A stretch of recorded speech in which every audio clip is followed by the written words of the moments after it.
Hey y'all, it's West Virginia History with Mrs. B, and I'm so excited to come to you from my alma mater of the mountains, West Virginia Wesleyan, here in Buckhannon, West Virginia in Upshur County.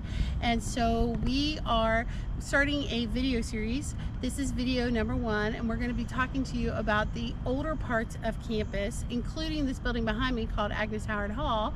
And we're going to have 3 other episodes that are coming up soon. One on the library, one on the newer part of campus, and then we're going to have a special episode all about Wesley Chapel, and we can't wait for you to tune in. Hey y'all, it's West Virginia History with Mrs. B, coming to you from Buckhannon, West Virginia, the home of West Virginia Wesleyan College. We've had a lot of requests to do a college history tour, and I thought I need to start with my alma mater of the mountains, West Virginia Wesleyan.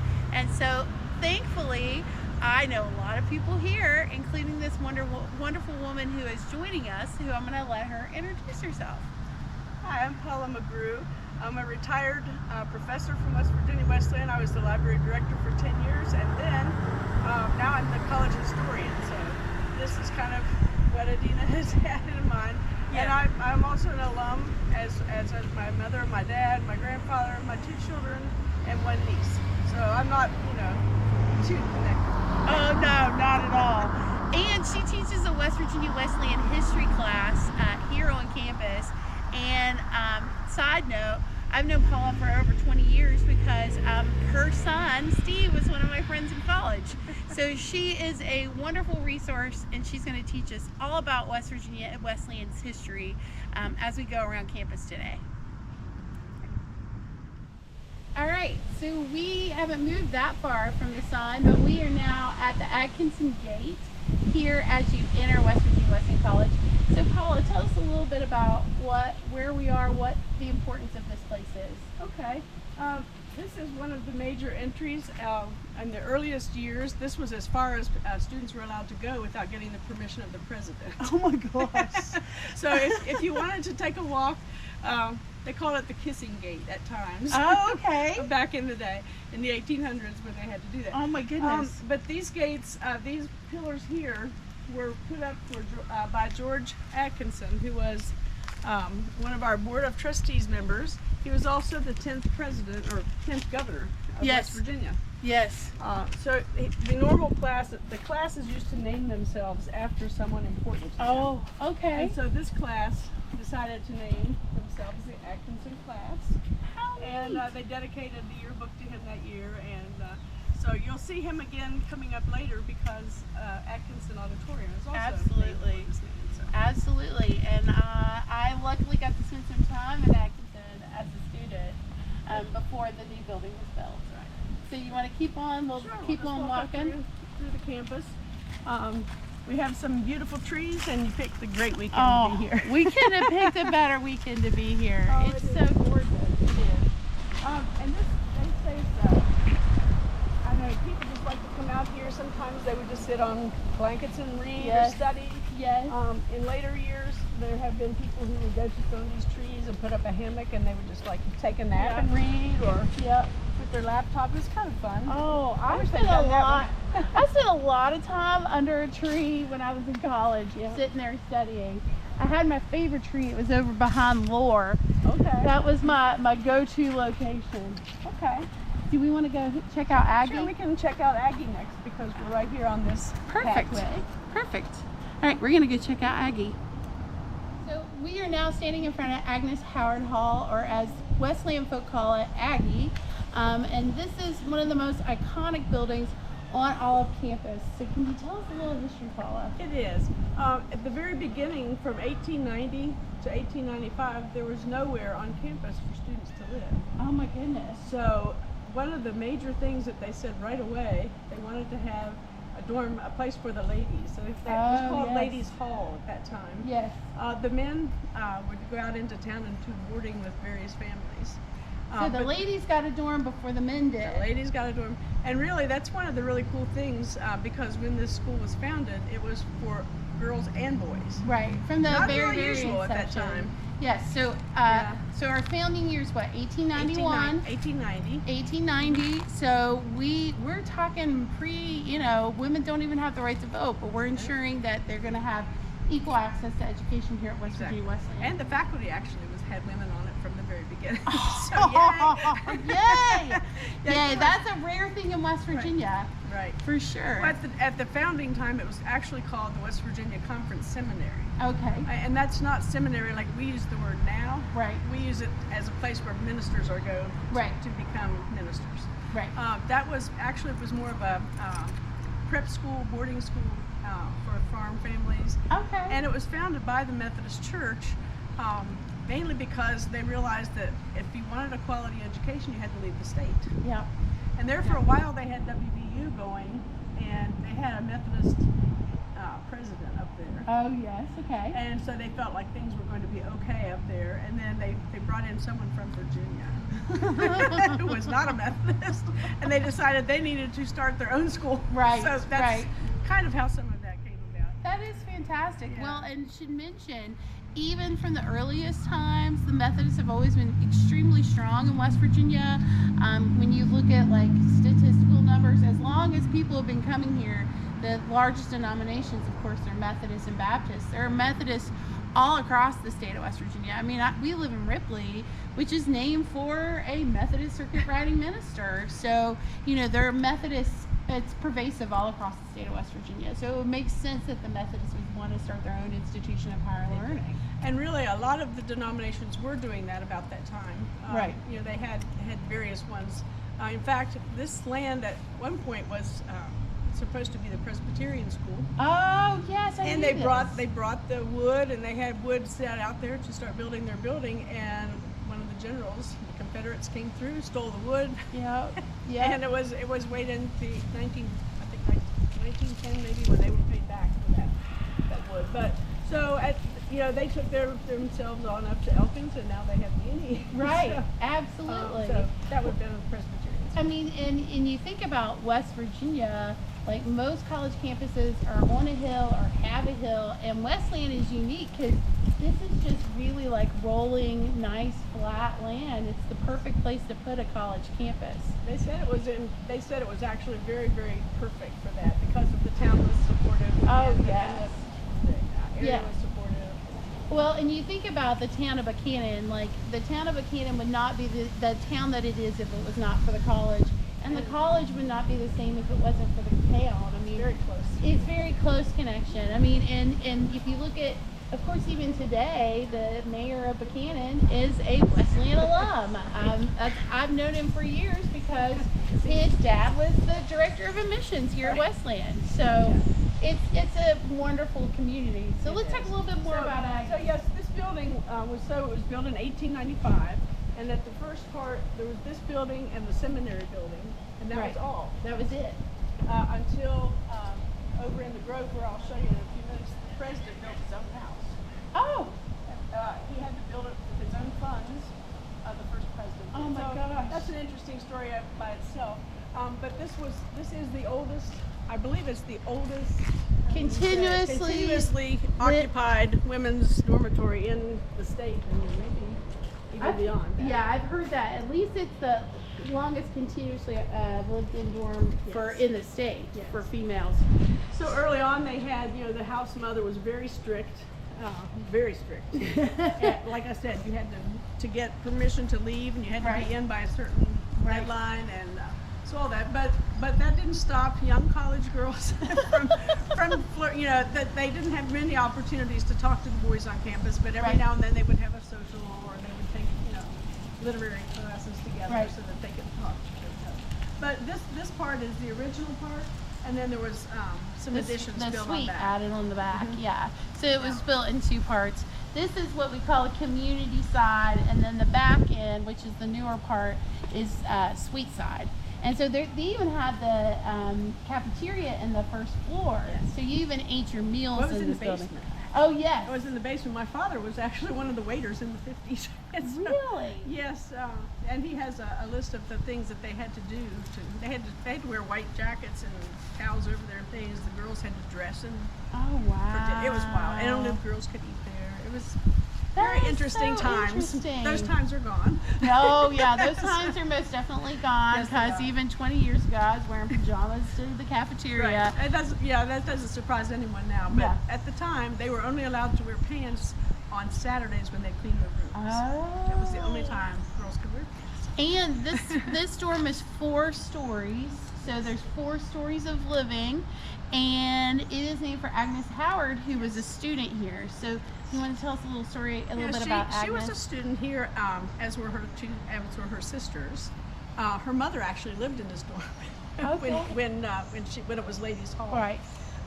But Agnes Howard became ill, and she ended up dying of what I think we would call rheumatoid arthritis now. Oh gosh. But anyway, she had to leave. But there's a great picture I've seen of her on a horse sitting out here, out in front of this dorm.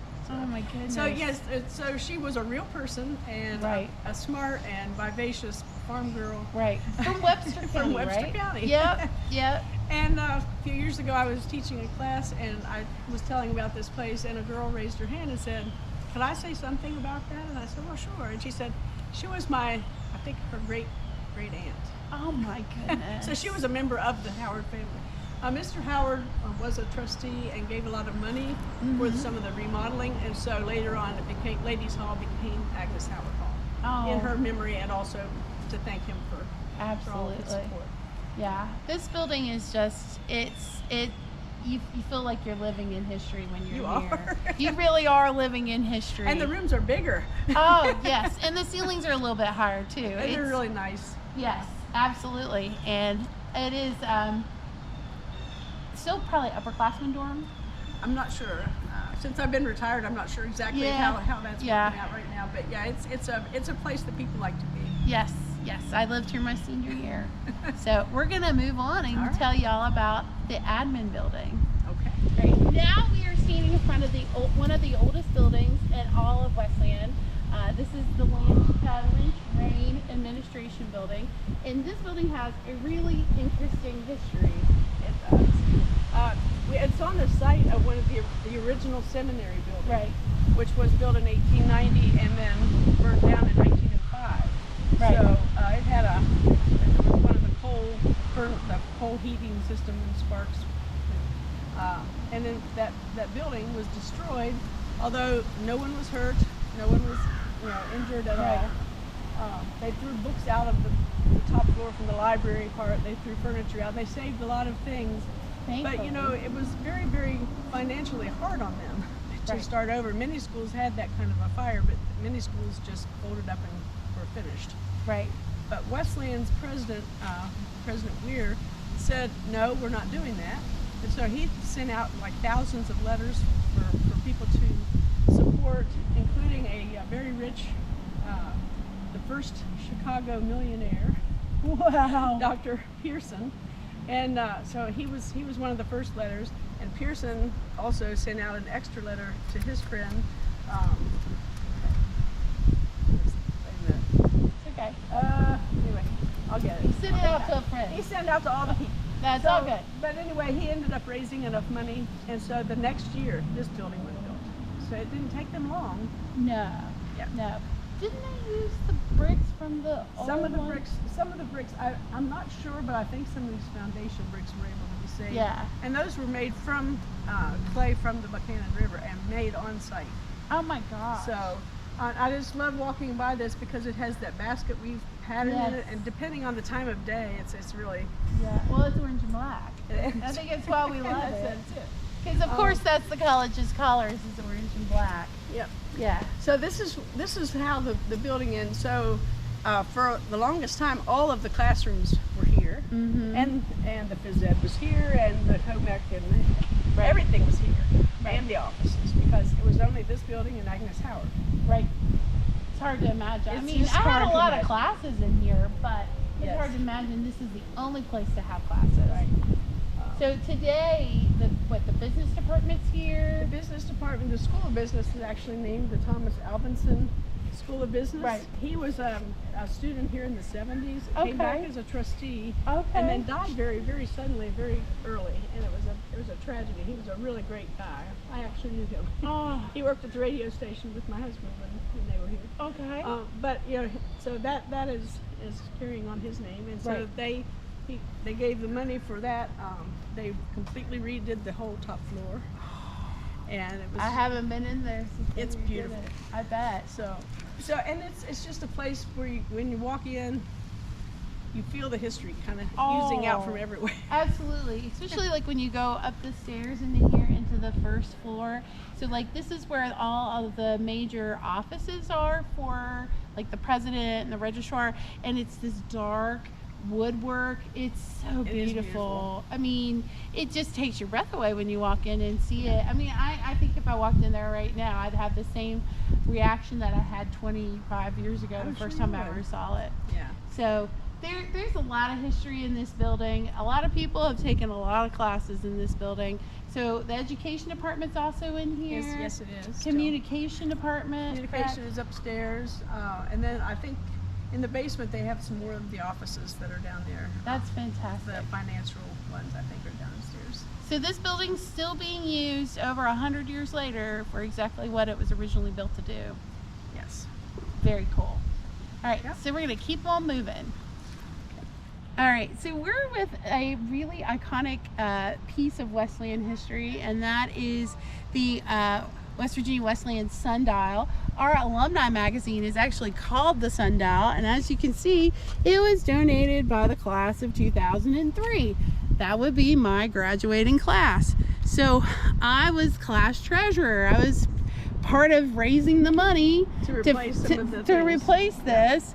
And I'm going to tell you, we struggled for months and months and months and months about what would be the perfect thing to buy the college. We didn't want to like put our name on a chair or something. We wanted something that like meant something to the college, that was, you know, iconic for the college. And so this was what my class donated, and I'm actually really proud of that, even though someone's taken the dial for the sundial.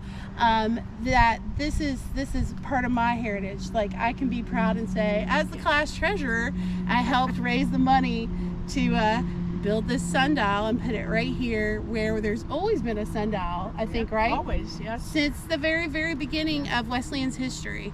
So, And it used to be the place where people would meet their friends. yes. So right as in the modern era, they'll say, I'll meet you up at the John Wesley statue, or they'll Right. find somewhere like that. But in the earlier days it was, I'll meet you at the sundial.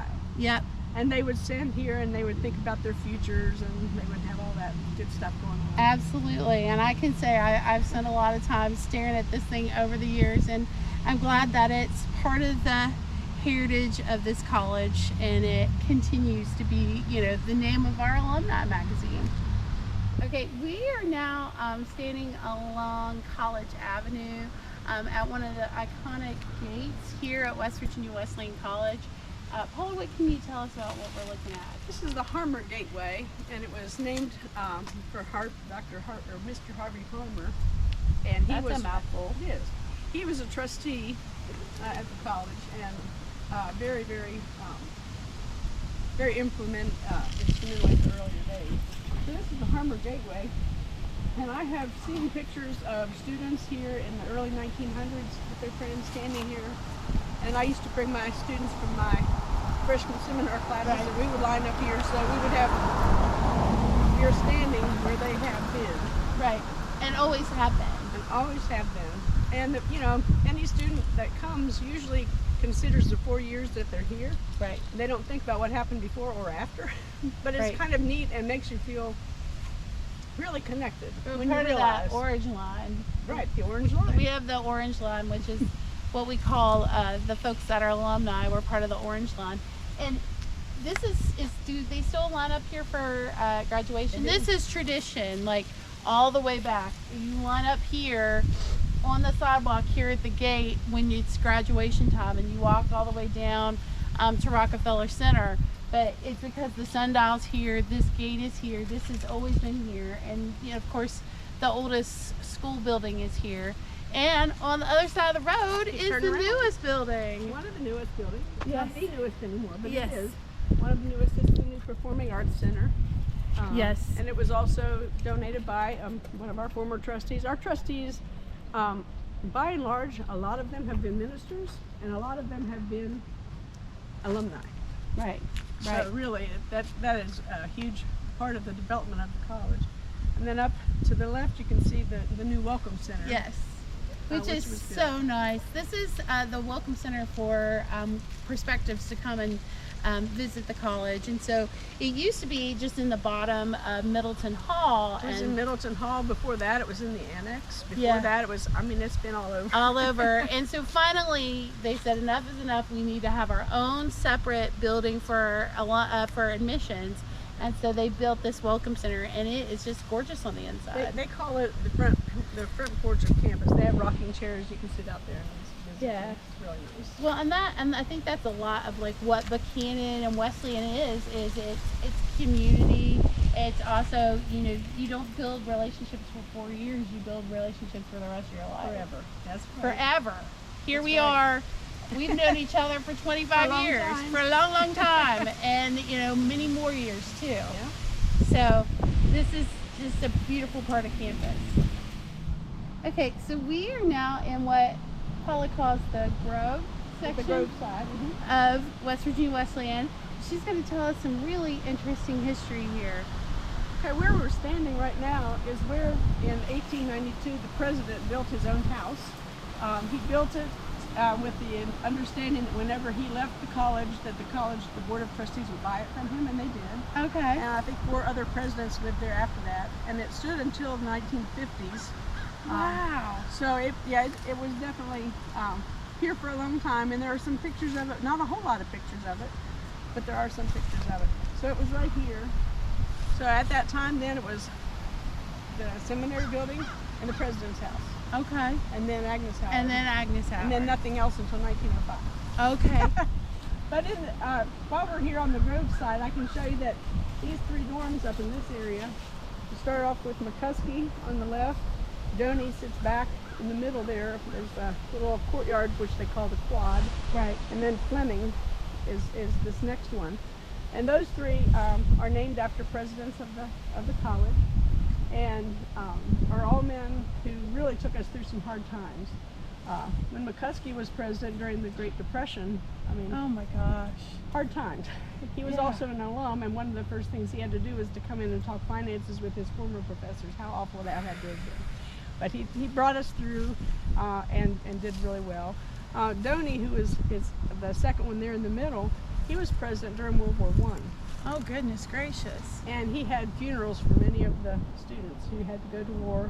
Oh my goodness. So he really took us through some hard times. And then President Fleming over here. So yeah, yeah, we got McCuskey. McCuskey, Doney, and Fleming. I'm Fleming. sorry, is the one from the World War I. Oh, okay. Doney also had some hard times, but that's one thing. Wesleyan has seen ups and downs and ups and downs and ups and downs, but the ups are more than the downs.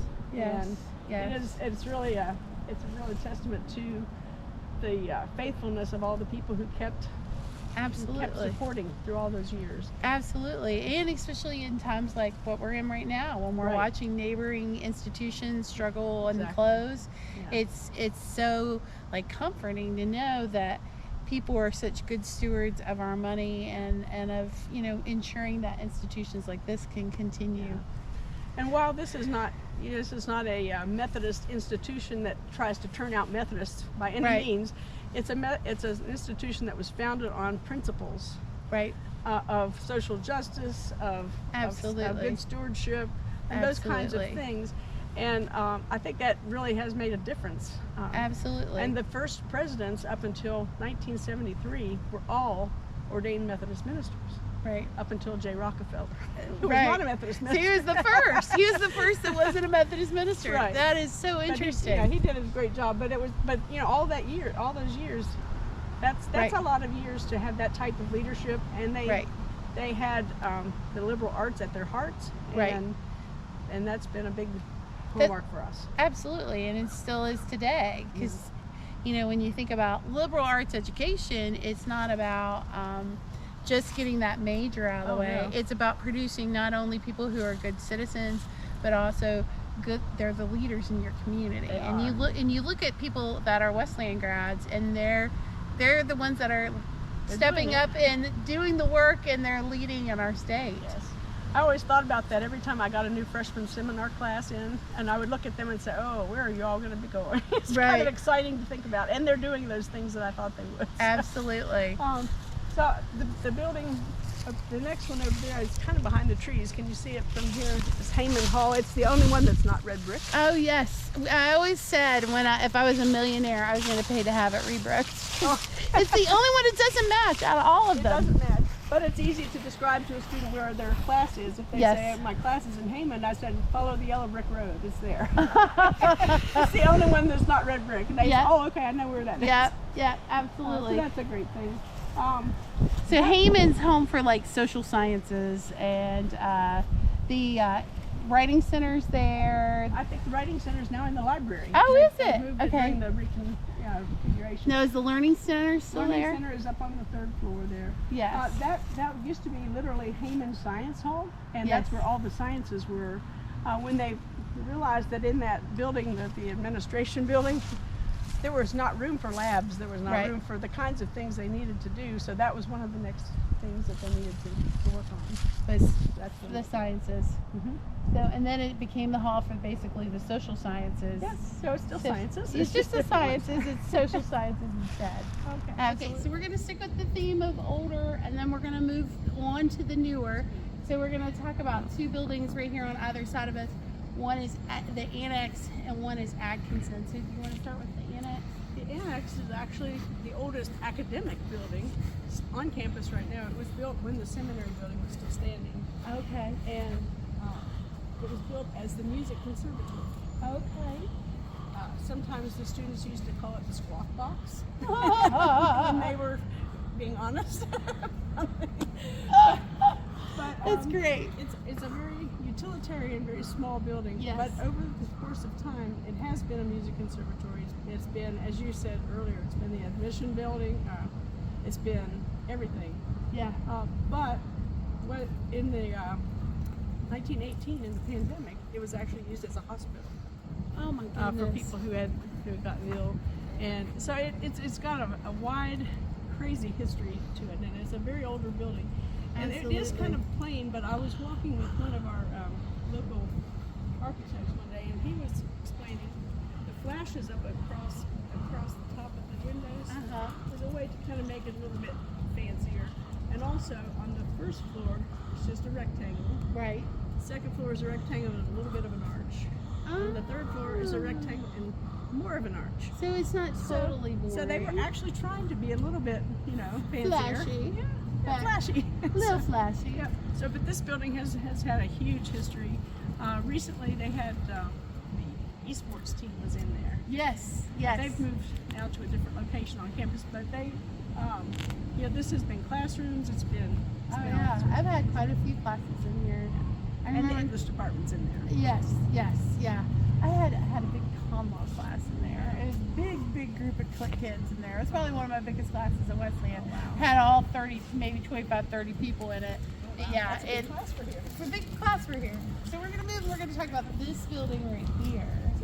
It's actually on the back of the administration building. And when they built that newer building after the fire, and they built this, and they built the auditorium, and it was eventually named the Atkinson Auditorium, and actually the Atkinson Chapel, as they called it. During the time when that was really in use, they had chapel services, and you were required to be there. They took you had assigned seats. Was it still just once a week?